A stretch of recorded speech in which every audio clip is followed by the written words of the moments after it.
In modern naval strategy, the most important variable isn't tonnage, it's time. For much of the 20th century, naval power was measured in steel and displacement. The dominant logic was simple. The fleet with the most ships, the largest carriers, and the heaviest tonnage was presumed to hold the upper hand at sea. World War II cemented the aircraft carrier as the centerpiece of maritime strategy. Battleships faded into obsolescence as carrier strike groups proved their reach and flexibility, launching air wings that could strike hundreds of miles from the fleet. By the early Cold War, the world's major navies, led by the United States and the Soviet Union, counted their strength in hulls and aggregate tonnage, with carrier groups serving as the ultimate symbol of power projection. These carrier groups became institutions unto themselves, floating air bases, protected by rings of cruisers, destroyers, and submarines, all designed to secure a mobile perimeter of influence. The size of a nation's fleet was tracked year by year, with annual tallies published in military almanacs and naval reviews. Tonnage, the total weight of ships afloat, became a shorthand for strategic reach. During the Cold War, US and Soviet planners matched hull counts and compared the number of carriers, missile cruisers, and nuclear submarines, each side seeking reassurance in the visible arithmetic of force. This size-centric mindset shaped doctrine, budgets, and even the language of sea power. Carrier groups were seen as both shield and spear, the means to control distant waters and deter adversaries through presence alone. The assumption was that more ships equaled greater influence, and that the ability to operate far from home defined true maritime strength. It was a formula rooted in the era of global blue water competition, where distance was a challenge to be overcome by logistics and numbers, not a variable to be manipulated for advantage. China's naval strategy draws its strength not just from the number of ships afloat, but from proximity, how close those ships and supporting systems operate to contested waters. The People's Liberation Army Navy positions itself along what strategists call interior lines, short, direct routes from mainland bases and coastal shipyards to the South China Sea and the First Island chain. From Hainan Island, for example, the distance to Fiery Cross Reef is about 620 nautical miles. A People's Liberation Army Navy destroyer can reach the Spratlys in just over a day, while land-based missile batteries can target the same area in minutes. These short logistics loops, often under 750 nautical miles, allow for rapid reinforcement, resupply, and persistent presence, advantages that are difficult to match for navies operating from distant bases like Guam or Yokosuka. Proximity does more than shorten travel time. It compresses the reaction window for any adversary. When a missile is launched from Hainan toward the central Spratlys, the total flight time is measured in minutes, not hours. The sensor-to-shooter loop, detecting a target, fusing data, making a decision, and launching a weapon, can in modeled estimates be completed in under 10 minutes within these interior lines. This means any US or Allied ship operating inside the denial envelope faces a drastically reduced window to detect, assess, and respond to a threat. Underlying this operational tempo is China's industrial capacity. Over 30 major People's Liberation Army Navy vessels are launched each year, supported by a vast network of state-owned and commercial shipyards. As of 2025, the People's Liberation Army Navy maintains a fleet of over 400 active warships, with new destroyers, frigates, and submarines entering service at a pace unmatched by any other navy. This high-output production not only sustains numbers, but enables rapid replacement and iteration, further reinforcing the ability to maintain persistent pressure close to home waters. In this environment, proximity becomes a form of power, transforming geography and time into operational leverage. China's system for controlling access to its near seas is built on a layered defense, an interlocking web that fuses geography with technology to shrink the time an adversary has to react. Rather than a single barrier, this structure unfolds in overlapping rings, each designed to intercept or deter threats before they approach vital territory. The outer layer features strategic ballistic missiles, including DF-21D and DF-26. These missiles, often nicknamed carrier killers, can strike targets between 1,500 and 4,000 kilometers away, reaching deep into the first island chain and as far as Guam. From launch sites on the mainland or Hainan, their flight time can be as short as 4 to 10 minutes.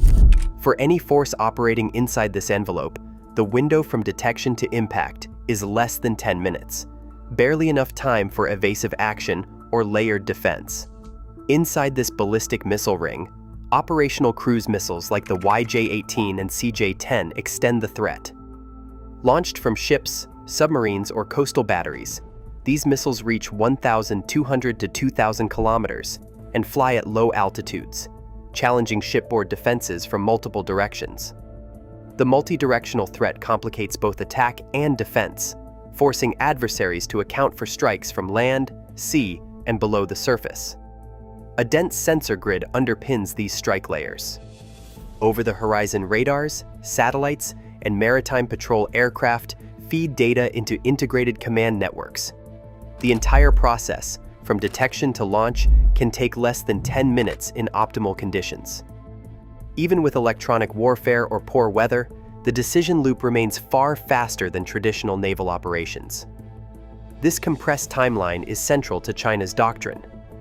Within the denial envelope, air defense systems such as HQ-9 and HQ-16 form a shield over launch sites, airfields, and artificial islands. The result is a 5-layered defense: ballistic missiles, cruise missiles, coastal sensors, air defense umbrellas, and an integrated command network.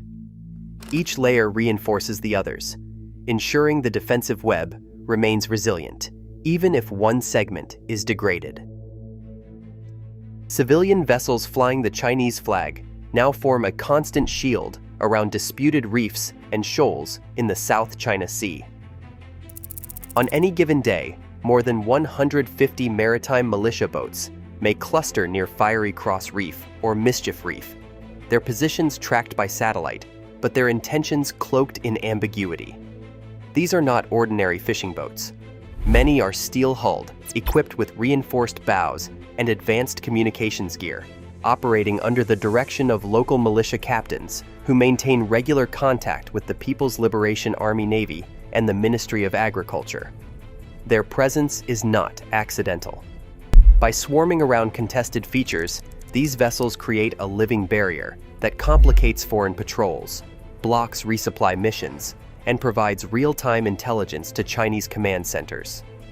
The China Coast Guard, now the world's largest, stands just behind this militia screen. Since the passage of the Coast Guard law in June 2021, its ships have been authorized to board, detain, or expel foreign vessels in what Beijing calls its jurisdictional waters.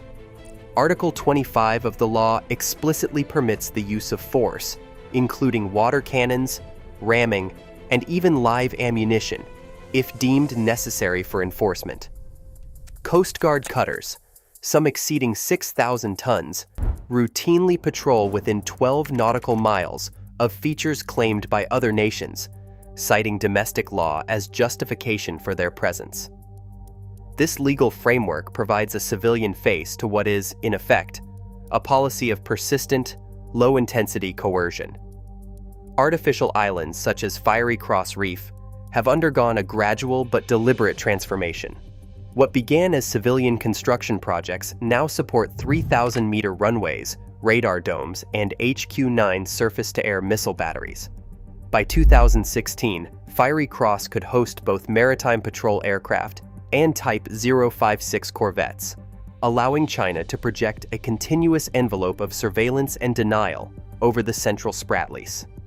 Each new upgrade, whether a fuel depot, a missile emplacement, or a command post, extends the operational reach of the People's Liberation Army Navy while keeping the outward appearance of routine civil administration.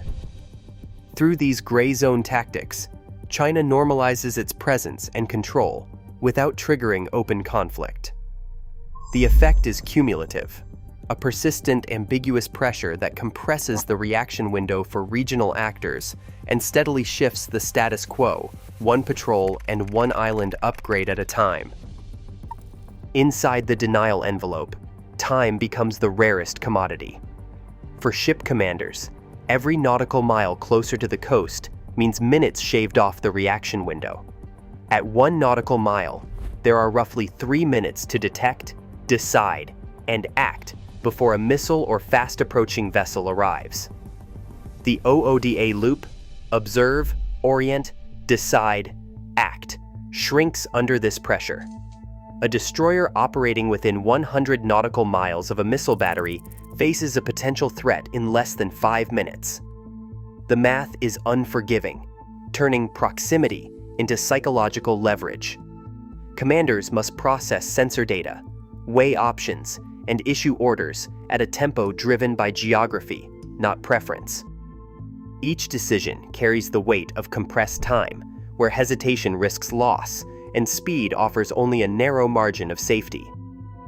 The United States and allied navies have responded by rethinking the structure and posture of their own forces. Rather than relying on concentrated carrier groups, the emerging concept is a distributed fleet. Smaller, more numerous ships, manned and unmanned, networked across wide areas to dilute risk and extend reach. Submarines remain a core advantage, with the United States maintaining a qualitative lead in nuclear-powered boats that can operate undetected within contested waters. Long-range precision strike capabilities, including air-launched missiles and hypersonic weapons, enable engagement from outside denial envelopes. Integrated intelligence, surveillance, and reconnaissance networks, often shared among allies, improve domain awareness and speed up decision-making. These adaptations aim to restore operational flexibility and counteract the pressure of compressed timelines, emphasizing resilience and persistence over headline numbers. Proximity now shapes every operational decision across the first island chain. As reaction windows shrink and denial envelopes expand, the balance rests less on numbers than on time compression and interior lines. In this environment, strategy demands constant adaptation because at sea, advantage is measured in seconds, not just in ships.